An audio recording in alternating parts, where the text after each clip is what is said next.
supaya Nahdlatul Ulama ini sungguh-sungguh bisa punya impact, maka keberadaan NU ini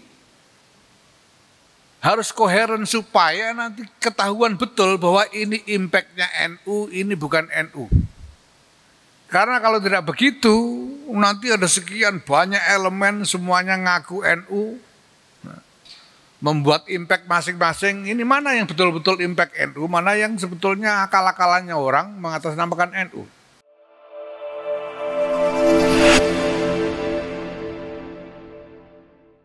Assalamualaikum warahmatullahi wabarakatuh. Alhamdulillah, syukurullah, salatu wassalamu ala rasulillah Sayyidina Maulana Muhammad ibn Abdullah wa ala alihi wa sahbihi wa wala. Amma ba'd, yang saya hormati Ketua Satgas Nasional GKMNU Yakut Khairul Qomas, yang saya hormati para jajaran pengurus besar Nahdlatul Ulama, Wakil Ketua Umum Pak Amin Said Husni, ada ketua-ketua Bu Alisa, Pak Fahmi, juga ketua panitia di sini. Ada ketua RMI dan lain-lain di sini. Para pejabat Kementerian Agama yang hadir, baik dalam konteks jabatannya di dalam Satgas maupun di dalam kementerian. Yang saya hormati juga para ketua atau perwakilan PWNU yang hadir. Yang saya hormati pimpinan badan-badan otonom yang hadir.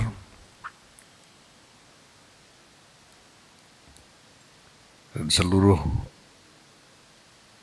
jajaran Satuan Tugas Nasional Gerakan Keluarga Maslahat NU. Yang saya hormati, alhamdulillah,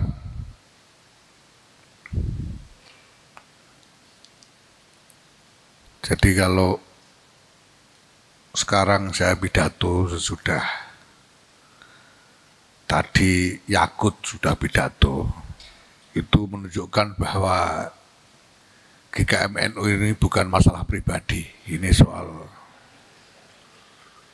organisasi. Karena kalau dalam tradisi keluarga itu tidak boleh sebetulnya. Ya. Tidak boleh kakak beradik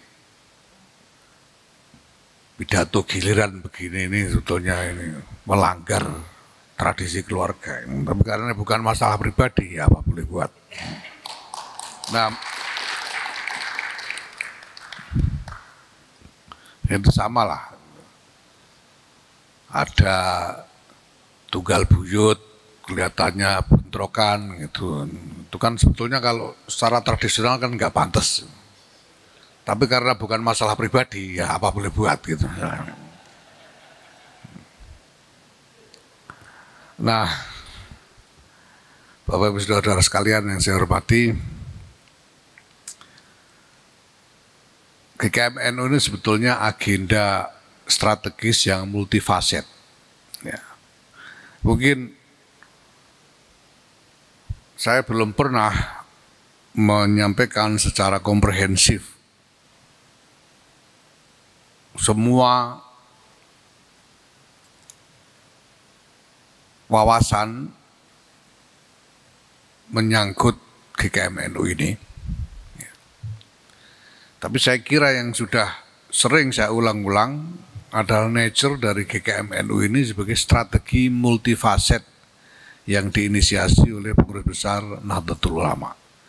Multifaset itu artinya dia punya banyak mata, dia mengadres berbagai macam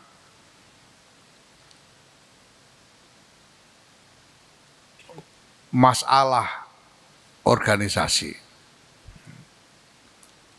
Jadi ada berbagai macam klaster masalah yang semuanya diadres melalui GKM-NU ini. Sehingga nature dari GKM-NU ini tentu nanti akan menjadi satu operasi yang kompleks sebetulnya. Nah, sebelumnya saya perlu menyampaikan aras wawasan yang menjadi sumber dari keseluruhan gagasan tentang GKM-NU ini, yang saya ingin menyebutnya sebagai agenda paradigmatik. Ada satu paradigma yang kita bangun dan kemudian harus kita implementasikan ke dalam kerja-kerja organisasi. Paradigma itu adalah bahwa paradigma itu menyangkut keberadaan dan kehadiran Nahdlatul Ulama di tengah-tengah kehidupan masyarakat, bangsa, negara, dan kemanusiaan secara keseluruhan. Pada titik yang paling awal, kita sudah mengumumkan kredo yang kemudian kita pegangi sampai sekarang, bahkan juga mulai diadopsi oleh kalangan lain, yaitu merawat jagat, membangun peradaban. Sekarang di mana-mana kita sering sekali mendengar berbagai kalangan juga menggunakan terminologi peradaban untuk berbagai inisiatif yang mereka bangun. Merawat jagat, membangun peradaban. Ini adalah kredo yang menggambarkan wilayah concern, wilayah kepedulian NU yang memang sangat luas sekali. Apa saja sih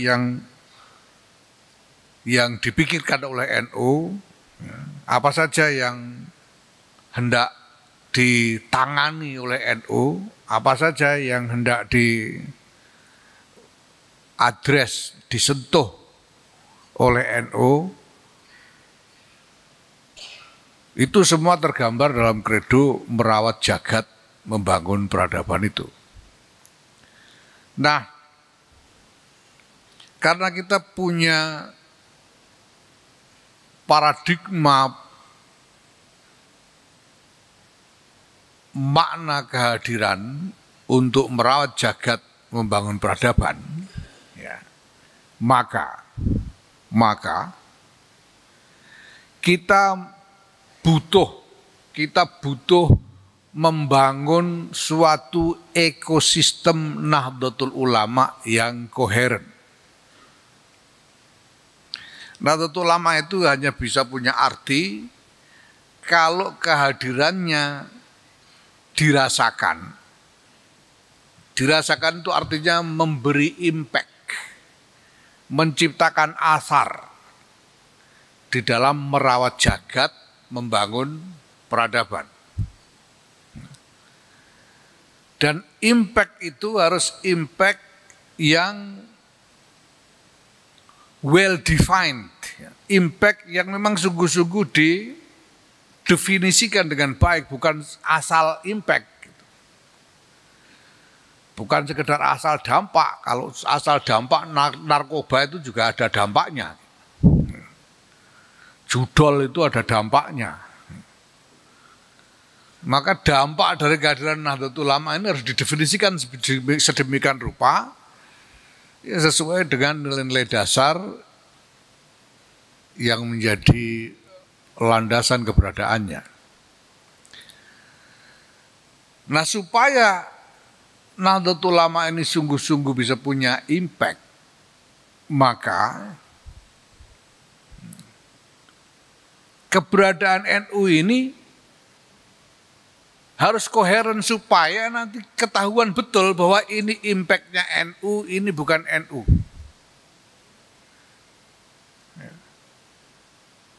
Karena kalau tidak begitu, nanti ada sekian banyak elemen semuanya ngaku NU, membuat impact masing-masing. Ini mana yang betul-betul impact NU, mana yang sebetulnya akal-akalannya orang mengatasnamakan NU.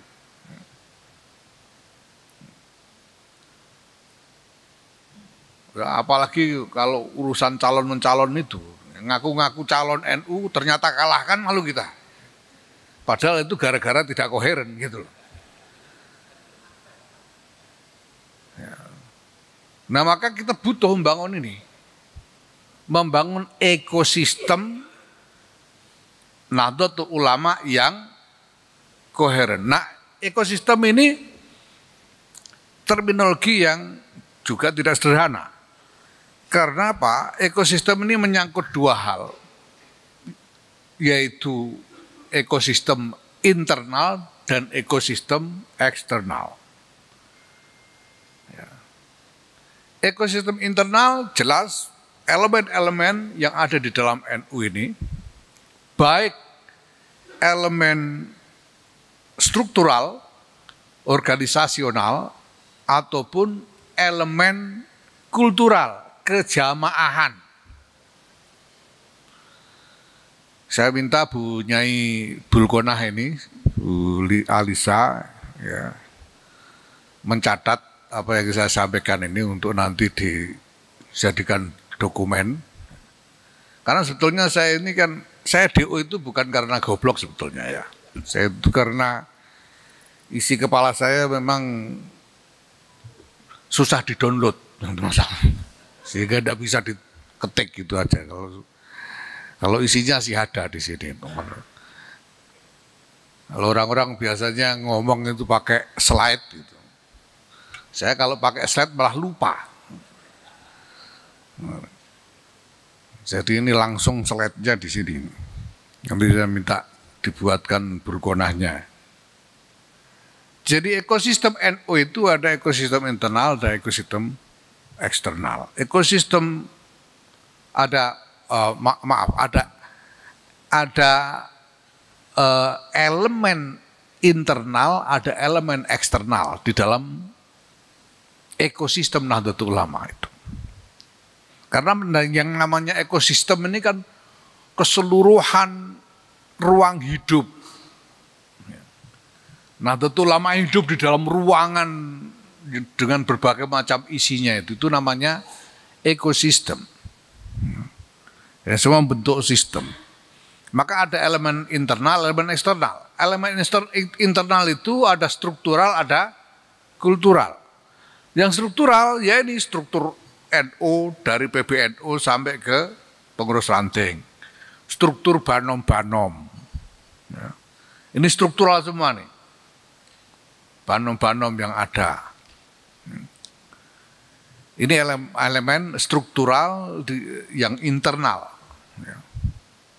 Yang kultural ya pesantren, madrasah-madrasah, rumah sakit, klinik-klinik, majelis taklim, kelompok-kelompok yasinan, dan lain sebagainya.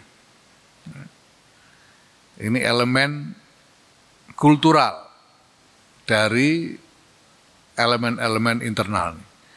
Nah, elemen eksternalnya ini macam-macam. Semua di dalam lingkungan hidup Nahdlatul Ulama yang relevan dengan peran dan kepentingan Nahdlatul Ulama, ini menjadi bagian dari ekosistem eksternalnya NU. Apa misalnya? Pemerintah. Jelas, pemerintah ini adalah elemen eksternal di dalam ekosistem NU yang relevan dengan keberadaan peran kepentingan dari Nahdlatul Ulama. Ormas-ormas lain, ya, kalangan usaha, berbagai aktor internasional, karena kita juga sudah masuk dalam arena peran internasional. Ini semua adalah faktor eksternal. Apa namanya? Elemen eksternal di dalam ekosistem Nahdlatul Ulama. Nah, seperti saya katakan tadi, supaya NU ini punya impact yang definitif, maka ekosistem ini harus kita bangun menjadi koheren satu sama lain.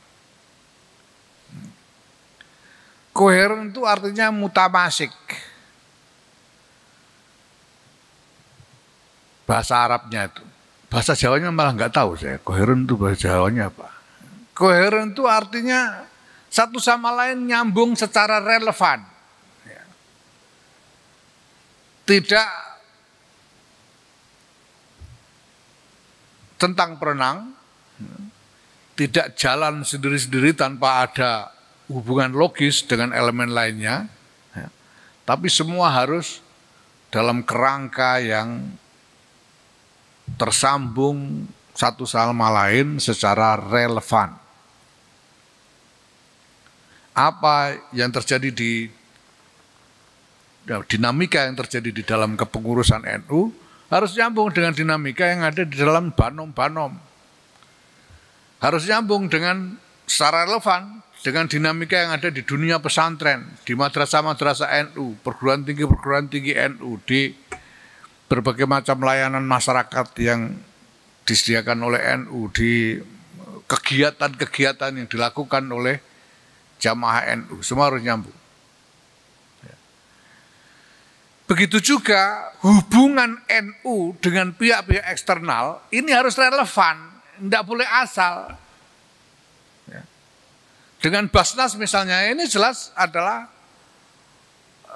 aktor eksternal yang relevan. Nah ini harus nyambung, jangan asal bisa dapat zakat aja. Jangan asal bisa dapat bagian dari sedekah infak, tapi di situ harus ada hubungan yang relevan dan koheren dengan keseluruhan konstruksi ekosistem Nahdlatul Ulama dengan pemerintah dan juga dengan aktor-aktor lain. Ini ekosistem yang koheren. Nah, Bapak Ibu, untuk sebagai wahana untuk mengupayakan terwujudnya ekosistem Nahdlatul Ulama yang koheren itulah maka digagas agenda yang kita sebut sebagai Gerakan Keluarga Maslahat NU. Kenapa Gerakan Keluarga Maslahat NU? Karena semua yang dilakukan oleh jam'iyah ini ya, maupun jamaah ini itu muaranya adalah manusia-manusia. Muaranya adalah kemaslahatan manusia.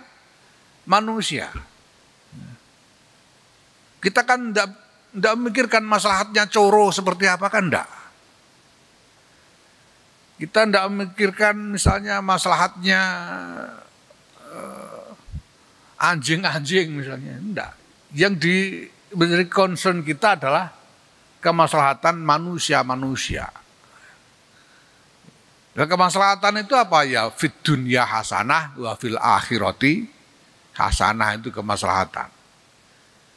Nah manusia-manusia itu ya, dalam konteks nilai-nilai NU ya, dalam konteks nilai-nilai NU baik tradisi maupun nilai-nilai agama dan lain sebagainya, manusia-manusia itu alamatnya ada pada keluarga. Alamatnya manusia itu ada di keluarga. Ya ini tentu juga berhimpit dengan misalnya norma administrasi pemerintahan misalnya. Ya memang berhimpit. Karena itu misalnya di pemerintahan ada kartu keluarga. Itu yang menjadi alamat dari individu-individu manusia. Ya. Nah, manusia itu punya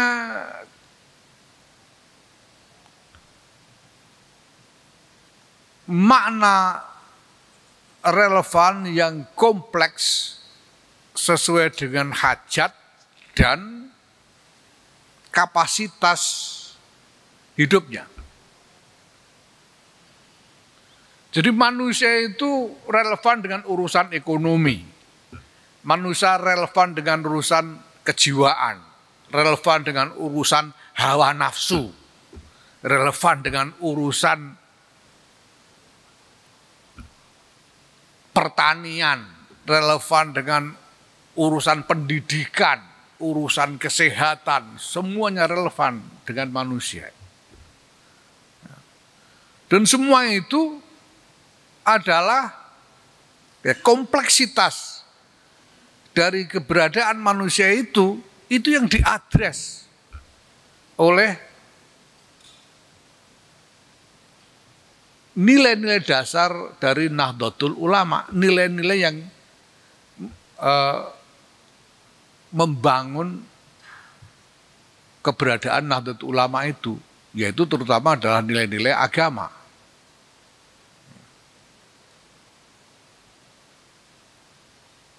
Karena kita tahu bahwa agama kita ini mengadres semua urusan menyangkut manusia ini. Nah, bagaimana kita menjangkau manusia-manusia? Nah, alamatnya adalah keluarga. Maka kita menjangkau individu-individu manusia itu melalui keluarga. Itulah sebabnya kemudian gagasannya adalah membangun satu agenda yang terkait dengan keluarga. Agenda besar yang komprehensif mengenai keluarga, karena di dalam keluarga itu ada alamat individu-individu manusia. Ya. Nah, tadi sudah ada skema yang dibuat Bu Alisa mengenai nilai-nilai apa tadi itu, ada komunikasi, ada kesetaraan, macam-macam ya. Yaitu sebagai upaya untuk membuat kerangka teoritik tentang keluarga itulah. Ya. Yang sebetulnya mungkin realitasnya bisa lebih kompleks. Ya. Apalagi kalau kita bicara tradisi. Dan pada titik ini sebetulnya kita juga tidak ingin membuat katakanlah konfrontasi ya, dengan tradisi sebetulnya ya. Kita tidak ingin membuat konfrontasi dengan tradisi. Kita ya pokoknya maunya maslahat ini memang abstrak sekali, maslahat ini yang fid dunya hasanah wa fil akhirati hasanah itu abstrak sekali, dan kasus-kasusnya bisa sangat beragam karena kebutuhan manusia itu bisa beragam konstelasinya. Apalagi kalau dikaitkan dengan tradisi, ini bisa macam-macam. Ya. Kalau tadi disebut bahwa masalah-masalah yang diadres dalam teorinya Bu Alisa itu adalah salah satu contoh yang paling menyolok keluarganya Nur Zaman misalnya. Ya. Ya ini sebetulnya masih bisa ditimbang dengan tradisi gitu, karena dalam tradisi lingkungannya zaman itu kalau keluarganya bermasalah, itu kadang-kadang ada jalan keluar dengan membuat keluarga alternatif. Kadang-kadang itu ada tradisi begitu. Nah kita tidak bermaksud berkonfrontasi dengan tradisi itu ya. Ya, tapi kita ingin bahwa setiap keluarga, apakah itu keluarga inisial maupun keluarga alternatif, ini semuanya maslahat. Gitu. Itu ya sasaran tujuan kita itu. Ya memang kadang-kadang kebalik, kadang-kadang keluarga inisial jadi bermasalah karena enggak ada apa-apa bikin keluarga alternatif ya. Jadi bikin masalah buat keluarga inisial ini kadang terjadi. Ini kasusnya zaman ini saya kira perlu didalami itu sebenarnya. Di mana itu masalahnya. Ya. Tapi sekali lagi ya, lepas dari kerangka yang sudah dibuat oleh Bu Alisa tadi tentang 6 apa tadi itu namanya. Ya, itu sebetulnya kita melihat keluarga ini, konstruksi keluarga sebagai konstruksi yang lebih kompleks dalam realitas. Nah, selanjutnya, ya, karena tujuan paradigmatik ya, dari semua ini adalah membangun ekosistem Nahdlatul Ulama yang koheren, maka kita butuh saluran sebagai upaya merawat koherensi itu, menumbuhkan dan merawat koherensi itu. Ya. To foster and nurture the coherence. Bahasa Inggrisnya begini, Alisa paham, nanti silakan cari bahasa Jawanya seperti apa. Ya. Jadi kita butuh karena kita ingin melakukan sesuatu untuk membangun koherensi ekosistem koheren ini, maka kita butuh wahana to foster and nurture the coherence, ya, untuk menumbuhkan, ya, mengupayakan terwujudnya dan kemudian merawat koherensi itu sendiri. Tadi sudah saya singgung ada elemen-elemen internal, ada elemen-elemen eksternal. Nah, bagaimana supaya ini bisa koheren semuanya ini? Nah, GKMNU ini adalah wahana itu, wahana. Jadi GKMNU is a medium to foster and nurture the coherent ecosystem of Nahdlatul Ulama. Wah, itu bahasa Inggris malah lebih enak kita ini. Karena memang ini menyangkut terminologi yang abstrak. Nah, gimana nanti supaya jadi pekerjaan, ya itu urusannya Alisa. Saya kan bagian menggagas hal-hal yang abstraknya. GKMNU ini bisa menjadi media untuk itu. Media to foster and nurture the coherence. Kenapa? Karena dengan GKMNU ini kita bisa melibatkan semua elemen yang ada itu baik internal maupun eksternal. Sebelum itu dengan GKMNU ini kita bisa masukkan semua agenda menyangkut manusia dan keluarga. Mau bikin apa saja bisa masuk di dalam GKMNU, karena urusan keluarga itu semua urusan hidup manusia. Bisa masuk ke situ. Jadi gini, kalau misalnya pemerintah bikin kabinet, membagi-bagi pemerintahan ke dalam departemen-departemen, itu arahnya apa sih? Itu kan mengadres masalah-masalah manusia toh. Ada departemen agama, departemen perdagangan, departemen kementerian sekarang ya, kementerian pendidikan dan lain sebagainya mengadres masalah-masalah manusia. Ya, nah kita menegaskan alamatnya di mana manusia itu, keluarga.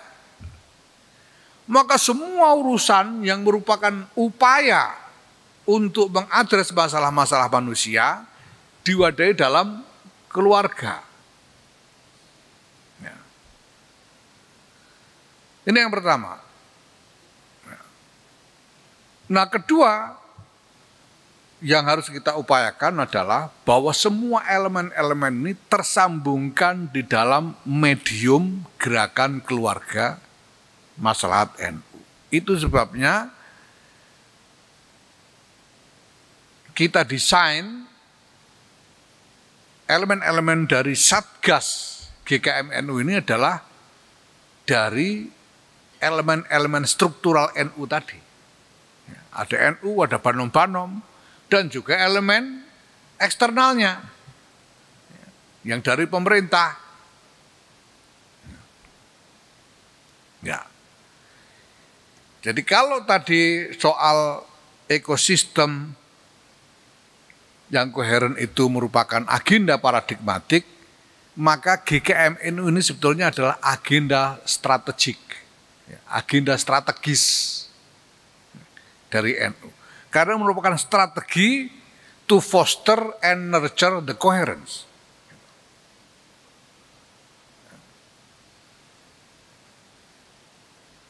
Ini. Nah, hal ini juga sekaligus GKMNU ini nanti sekaligus akan menjadi wahana untuk membentuk model aktivisme NU di masa depan. Kalau selama ini aktivisme NU itu ya terbatas pada kegiatan-kegiatan keagamaan yang cenderung sifatnya seremonial seperti atau ritual, ya, seremonial atau ritual seperti pengajian-pengajian atau manakipan, wirid dan lain-lain, ya. Sementara kegiatan-kegiatan yang lebih umum itu cenderung sifatnya lagi-lagi seremonial dan proforma. Ini sebetulnya keprihatinan yang lama yang saya rasakan bahwa banyak teman-teman itu kreatif ya, di dalam membuat inisiatif-inisiatif, tapi hasilnya proforma, cuma kelihatan bagus gitu ya, tapi impactnya apa nggak kebaca impactnya itu. Kegiatannya kelihatan indah, kelihatan wah menggelegar, impactnya apa? Nggak kebaca impactnya. Itu namanya proforma. Nah dengan GKMNU ini, dengan strategi GKMNU ini kita ingin membangun satu model aktivisme yang baru, yaitu aktivisme yang menekankan direct engagement, bahasa Inggris meneh, dengan warga. Perhubungan langsung dengan warga, ketemu orang, manusia-manusia yang ditemui ini. Dan urusan-urusan manusia yang nyata, yang dirasakan oleh manusia-manusia itu yang diurus. Ini adalah model engagement yang menurut saya harus dibangun untuk masa depan. Karena berbagai macam pertimbangan. Ini kita punya pertimbangan bukan hanya pertimbangan yang sifatnya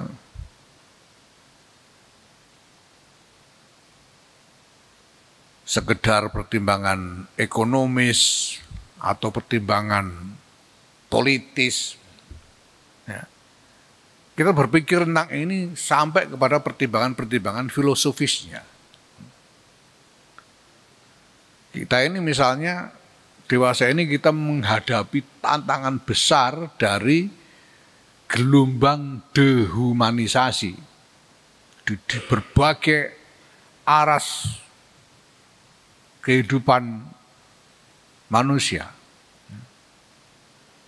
Apalagi dengan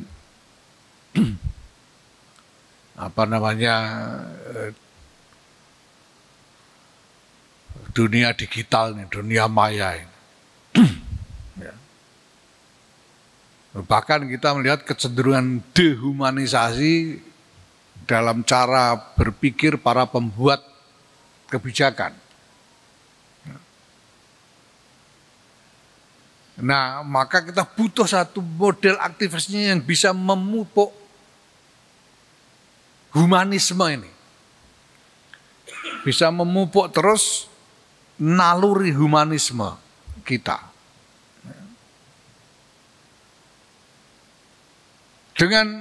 direct engagement, berhubungan langsung dengan warga, dengan manusia-manusia ini, kita berharap bahwa kader-kader NU, aktivis NU ini dalam melakukan semua urusannya sampai kapanpun nanti mereka berpikir tentang manusia.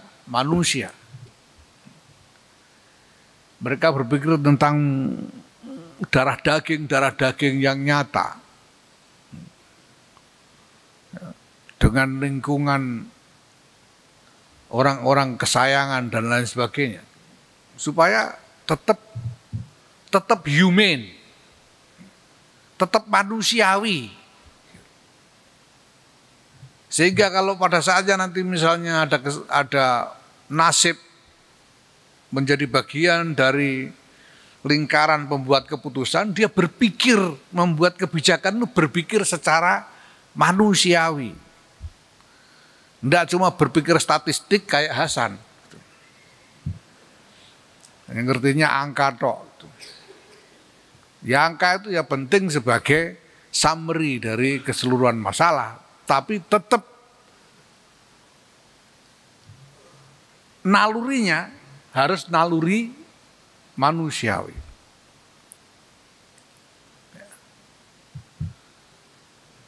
Nah, ini semua yang akan di-nurture dengan GKM NU ini.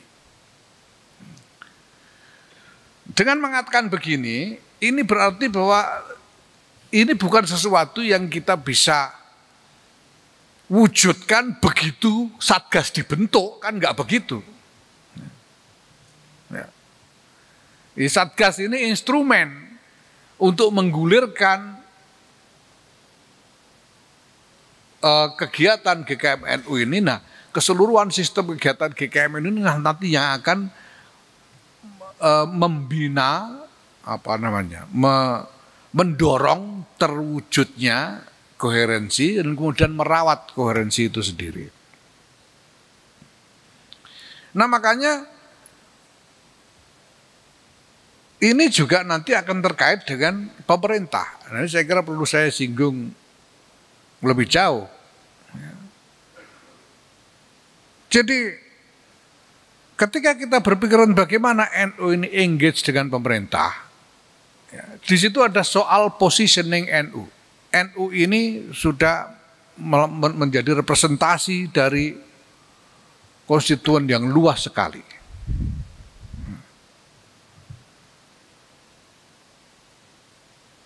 Lebih dari separuh populasi Indonesia ini NU. Nah, maka kita tahu bahwa nature atau karakter dari konstituen NU itu adalah secara kultural memang cenderung lebih mudah dikonsolidasi. Cenderung lebih mudah dikonsolidasi. Bukan berarti otomatis mudah. Tapi cenderung lebih mudah dikonsolidasi, cenderung lebih mudah dimobilisasi. Semua orang tahu itu dari dulu. Ya, cenderung lebih mudah dimobilisasi ya paling enggak. Ya. Dari dulu tradisi kita itu pokok asal sistem dibunyikan ya orang enggak pakai undangan ngumpul sendiri kan. Itu tradisi kita sudah lebih mudah dimobilisasi. Nah, karena ukuran dan nature ini dan karakter dari konstituen ini, maka apa boleh buat, NU ini punya bobot politik, menjadikan NU memiliki bobot politik. Memang hubungannya terkait dengan dengan pemilihan itu memang pada awalnya, ya, pada tingkat yang paling pragmatis.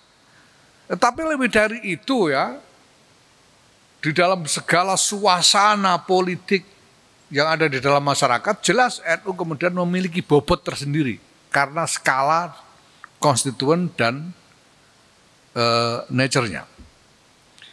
Nah, maka kita berhadapan pada pertanyaan tentang positioning NU di tengah-tengah peta politik masyarakat. Dan di dalam peta politik masyarakat itu, aktor yang paling utama dan paling menentukan jelas adalah pemerintah. Nah, bagaimana positioning kita?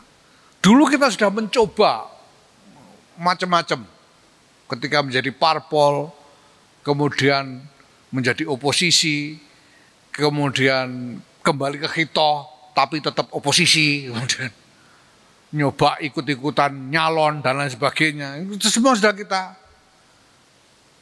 kita lakukan eksperimen itu, dan kita sudah tahu hasilnya semua. Nah, sekarang kita perlu melakukan kontemplasi. Jadi apa sebetulnya peran yang paling visible untuk NU di tengah-tengah peta atau lanskap politik masyarakat itu. Nah, dalam hal ini, ya, ini nanti kompleks, tapi saya sebut saja satu hal bahwa NU ini tidak bisa menjadi oposisi dari pemerintah. Itu tidak bisa. Karena itu akan membuat NU menjadi tidak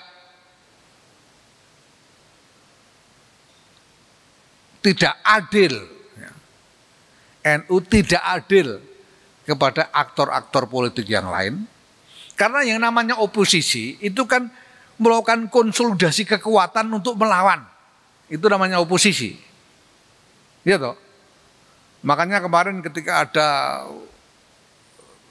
Capres kalah bilang saya akan tetap oposisi gitu. Lalu ada nyeletuk, oposisi itu kalau berkelompok, kalau sendirian namanya pengamat, katanya kan begitu ada. Atau apa kritikus itu ya. Kenapa? Karena namanya oposisi itu konsolidasi secara berkelompok untuk melakukan exercise political exercise. Itu oposisi. Nah, NU tidak bisa begitu. Kalau NU melakukan itu, ini tidak adil pada aspirasi-aspirasi politik yang beragam. Yang kedua, NU juga jadi nggak produktif. Kenapa? Karena yang bertanggung jawab membuat agenda-agenda yang beneficial, yang beneficent untuk masyarakat itu adalah pemerintah. Kalau oposisi, kan semua yang dilakukan pemerintah harus dilawan. Sehingga agenda-agenda pemerintah yang dimaksudkan untuk maslahat rakyat itu juga ikut dilawan, malah jadi tidak produktif semua.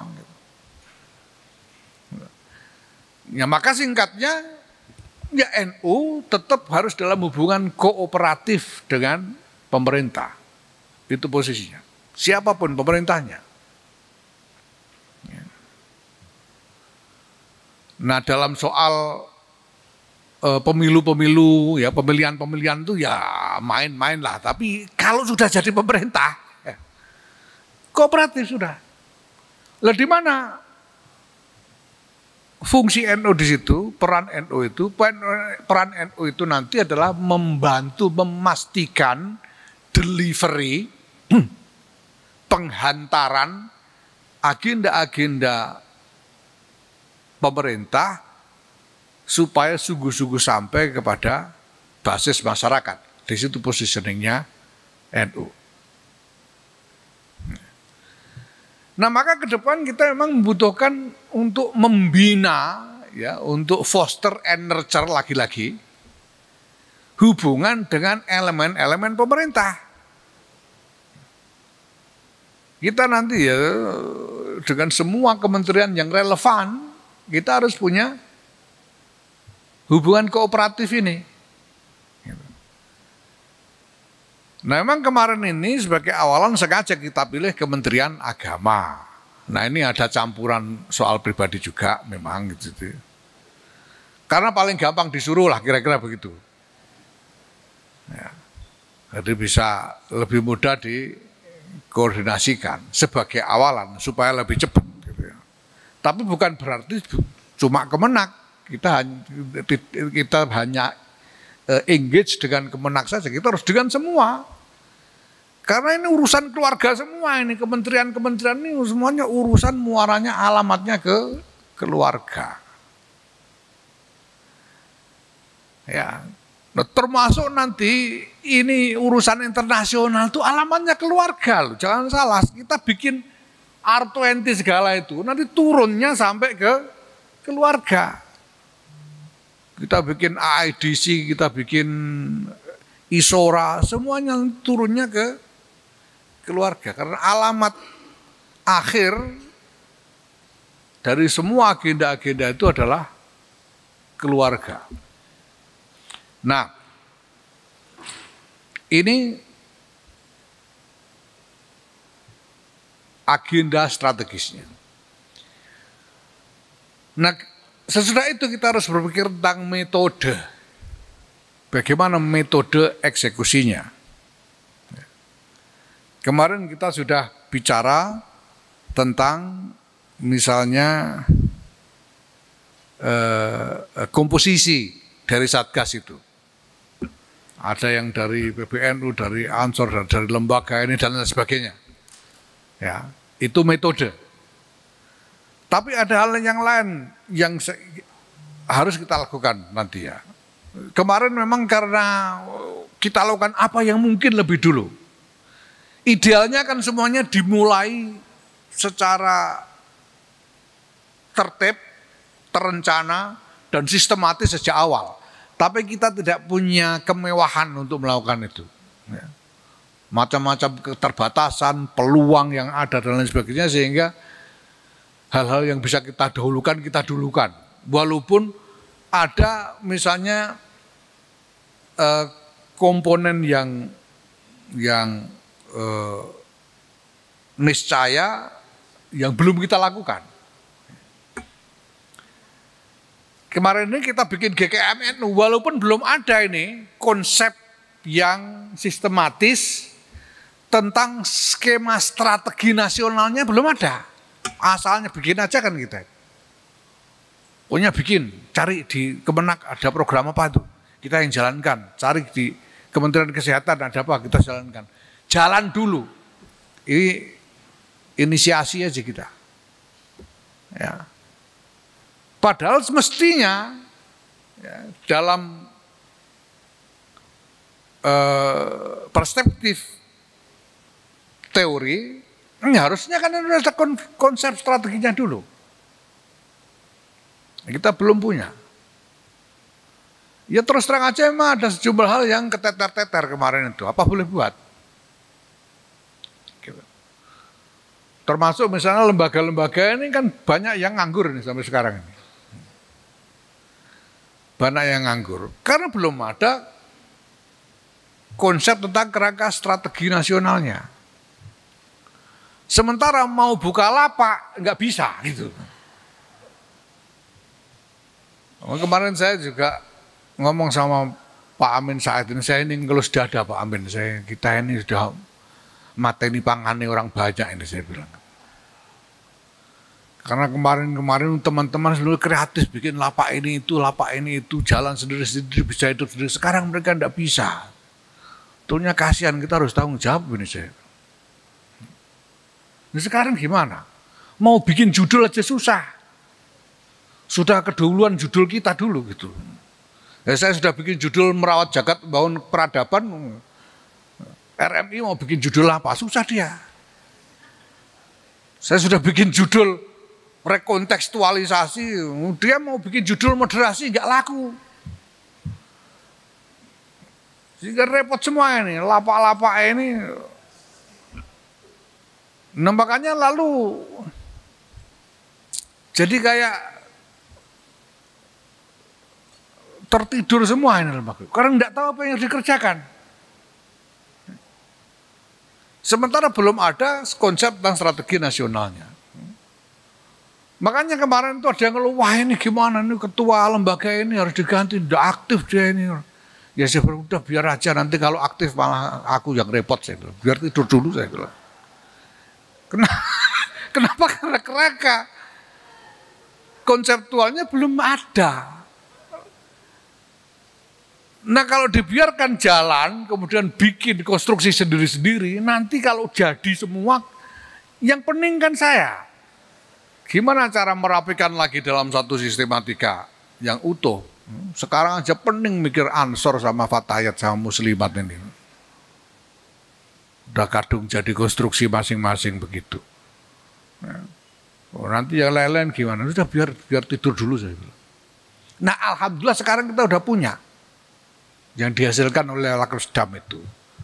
Renstra 3 tahun sampai 2027. Punya kita sudah. Ya. Walaupun Renstra ini nanti masih harus mengalami penyesuaian dengan agenda dari pemerintahan baru. Sebetulnya sudah masuk dalam pertimbangan. Agenda dari pemerintah baru sudah masuk dalam pertimbangan ketika menyusun Renstra ini. Tapi nanti dalam kenyataan pasti dibutuhkan penyesuaian-penyesuaian, tidak masalah. Kita sudah punya. Ya.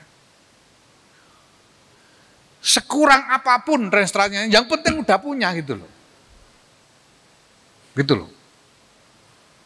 Kayak orang kawin, pesek-pesek lah, yang penting dibojo kan begitu. Ini sekarang ini udah punya kita Renstra ini, sudahlah. Rupa-rupanya itu kita sudah punya Renstra. Dan ini sudah dibuat dengan serius sekali. Dengan sangat serius, dengan metode dan proses yang serius sekali. Udah jadi sekarang. Nah saya pengen supaya ini lalu jadi model Renstra ini. Mulai dari cara pembuatan sampai hasilnya itu jadi model. Model itu artinya nanti akan kita lakukan hal ini secara terus-menerus di masa datang itu kita lakukan dengan cara seperti ini. Nah setelah sekarang jadi Renstra, kita butuh model bagaimana membreakdown Renstra nasional yang keseluruhan itu menjadi Renstra lembaga-lembaga habis ini. Itu harus jadi model juga, metode untuk membreakdown Renstra dari Renstra nasional yang sudah ada itu jadi Renstra lembaga. Renstra NU jadi Renstra lembaga. Lalu di breakdown lagi jadi Renstra Banom-Banom. Di breakdown lagi jadi Renstra di tingkat wilayah. Kemarin kita sudah komunikasi dengan Jawa Timur sehingga hasil konfirmasi itu sudah jadi Renstra Jawa Timur. Nanti PPP yang lain, Pak Hamzah Harun, Pak Marahalim dan lain-lain, nanti kita proses ini. Kita bicarakan bagaimana breakdown ini jadi Renstra Sumatera Utara, Renstra Sulawesi Selatan. Nah kalau sudah ketemu modelnya bikin raker. Nanti bicarakan gimana membreakdown dari Renstra misalnya Sumatera Utara itu jadi Renstra mana Deli Serdang misalnya. Itu supaya jadi model. Nah di sisi lain ini juga harus kemudian termanifestasi ke dalam operasionalisasi GKM-NU itu sendiri. Jadi isi GKM-NU ini harus bisa disambungkan kepada Renstra yang sudah ada. Ini metode. Kenapa kita butuh begini? Karena kita butuh model dari satu konstruksi organisasi baru yang nanti bisa kita lihat sebagai NU governance. Bahwa NU ini dijalankan laksana pemerintahan. Ada model. Nanti akan ada sejumlah hal lain yang kita harus lakukan, tapi ini modelnya. Ya, nah sementara itu jelas nanti ada model-model yang harus dibangun oleh GKM-NU sendiri. Soal bagaimana merangkaikan kerjasama dengan berbagai pihak. Jelas bahwa di masa datang kita butuh kerjasama bukan hanya dengan pemerintah saja, tapi juga dengan pihak-pihak non pemerintah. Nah itu semua saya minta ada modelnya, ada kerangkanya gitu. Gitu.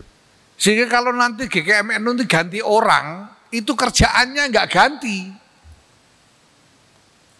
Cara kerjanya itu nggak usah mikir lagi, sudah ada modelnya. Ya.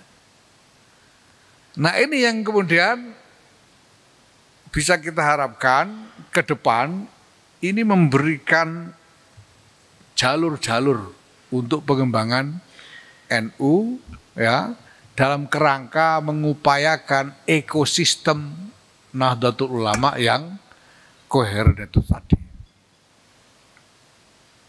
Nah Bapak Ibu sekalian yang saya hormati, ini semua yang saya omongkan ini membuat beban GKM NU menjadi kelihatan berat sekali memang. Ya, tapi saya sejak awal sengaja memilih orang-orang yang saya yakin mampu membreakdown hal-hal abstrak yang berat-berat yang saya pikirkan ini menjadi operasi yang nyata sampai di tingkat basis. Saya percaya bahwa Bapak Ibu saudara sekalian sebagai para penanggung jawab GKM NU ini, sebagai anggota Satgas dan lain-lain, ya, ini nanti akan mampu ya, mengerjakan semua ini. Dan jangan berkecil hati, saya sudah ulang-ulang, jangan takut pada ketidaksempurnaan. Ya, yang penting jalan dulu, nanti kita evaluasi. Tidak sempurna masalah, nanti kan kelihatan kekurangannya. Sesuatu itu, segala sesuatu kelihatan kekurangannya kalau sudah jalan. Kalau belum jalan ya nggak tahu kita. Ini udah bagus apa belum. Maka udah rancang, desain sesuatu, rencanakan sesuatu, jalankan, nanti kita evaluasi. Tidak usah takut pada ketidaksempurnaan. Ya. Nah, Bapak Ibu sekalian, saudara, dengan bicara panjang lebar begini ini, saya ingin mengajak Bapak Ibu saudara sekalian untuk bergabung di dalam visi besar ini. Visi besar tentang NU masa depan ini. Yaitu NU sebagai ekosistem yang koheren. Kenapa saya ajak untuk bergabung dalam visi ini? Karena ini adalah visi yang akan menentukan survival dari Nahdlatul Ulama di masa depan. Kita tidak punya pilihan lain. Kalau kita ingin survive, maka NU harus berupaya mewujudkan ekosistem yang koheren. Kalau tidak, kita tidak akan survive. Ya, kenapa? Karena kalau ini dibiarkan centang perenang, orang boleh bikin sendiri-sendiri ini itu, tanpa ada relevansi sistemik, ya orang NU jadi tidak punya definisi, Pak. Tidak punya definisi. Tidak punya definisi itu ya berarti ya tidak punya jati diri. Dan ini ancaman serius mengingat tren banyaknya partisipan-partisipan baru di dalam NU. Sampai sekarang aja isu Hasan itu belum paham itu. Bagaimana mungkin tahun 2020, 2005 27%, 2023 jadi 57%. Ini dapat dari mana, orang macam apa itu? Saya lagi pesen, entah sudah dilakukan apa belum itu surveinya sama Hasan. Ini orang macam apa ini? Nah, semuanya merasa NU, kalau ditanya ngaku NU semua. Dan nanti pada ya overtime dia bisa merasa berhak untuk membuat inisiatif atas nama NU. Saya juga NU kok gitu. Lah nanti wah saya bilang ini soal survival buat NU. Ya. Saya tahu semua orang punya punya cita-cita, punya ambisi-ambisi, punya target-target dan lain sebagainya. Saya ingin ajak masukkan target, ambisi, cita-cita itu dalam kerangka ekosistem koheren ini. Ya. Nanti kalau ini mulai jalan, mulai terasa asarnya, dampaknya, impactnya, itu nanti akan kelihatan. Akan kelihatan rasa. Ya. Sekarang aja sudah mulai sudah dapat untung. Kayak Marahalim ini sudah untung dia ini. Sudah menang banyak ini gara-gara proses ini. Apalagi kalau ini berkembang lebih kuat, itu nanti akan banyak kesempatan di situ. Ya. Tapi kita tahu bahwa semua ini harus kita niatkan. Kita niatkan. Sudah ikhlas nggak apa-apa, tidak ikhlas nggak apa-apa. Nggak usah niat ikhlas nggak apa-apa. Niatkan saja ngalap barokah itu sudah cukup. Ya. Ngalap barokah pada muassis Nahdlatul Ulama. Ya. Mudah-mudahan kita semua mendapatkan pertolongan Allah. La haula wa la quwwata illa billahil aliyyil azim. Wallahul muwaffiq ila aqwamit thoriq. Wassalamualaikum warahmatullahi wabarakatuh.